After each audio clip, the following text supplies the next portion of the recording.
I knew full well whatever success I enjoyed at my newspaper came from not letting my editor down. Which was why I was sitting here now on the broad steps of St. Paul's Cathedral, my third morning coffee grown cold on the hard stone beside me, bent over my laptop at work on 2 alternate articles, one for each verdict the jury might reach, so that when they did finally return I could fire the appropriate article off without delay. I was nearly finished now. A few more lines to go, a few more phrases to be tightened. The old man beside me went on in his mild voice. "I should imagine it's a fascinating job you have, observing other people's lives, telling their stories." He paused, but I didn't get the sense that he was waiting for me to contribute anything. He was still looking out at the street, not at me. "I have a story I could tell you if you're interested. Not anything like this." He nodded at my laptop in a reference to the trial. "But there's a murder in it just the same." "Oh, yes," I said vaguely, my mind working to come up with a more common word for hubris. "An old murder, but one still deserving of justice."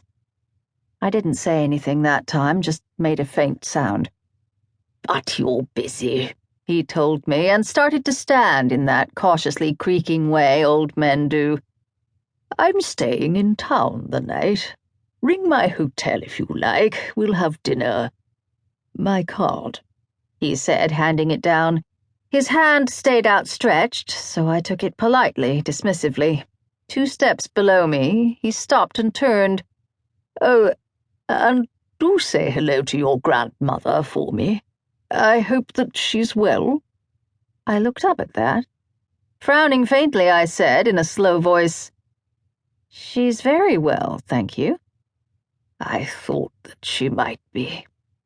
He smiled, turned away. Then he paused for an instant and briefly turned back. "You have her eyes, you know." He'd very clearly meant that as a compliment, but even as that registered, he'd started moving off again. Bewildered, I lowered my gaze to the card he had given me. Andrew Deacon, it read, and below that an address in Hampshire that he'd neatly crossed out with a stroke of his pen to write in its place, "The Fielding Hotel, Covent Garden," with a phone number. Now, how on earth, I wondered, did this man know my grandmother? More to the point, how had he known who I was? I looked up and called, "Mr. Deacon?"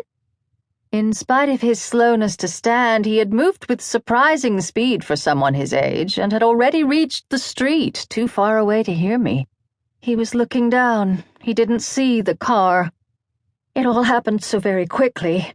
For all the times I would replay that scene in the strange days that came afterwards, the details would never grow clearer or easier to distinguish. There was the car, of course, but I only saw that for an instant. It came on fast, and by the time I'd fully realized what had happened, it had gone again without so much as slowing down, just blending with the normal rush of traffic.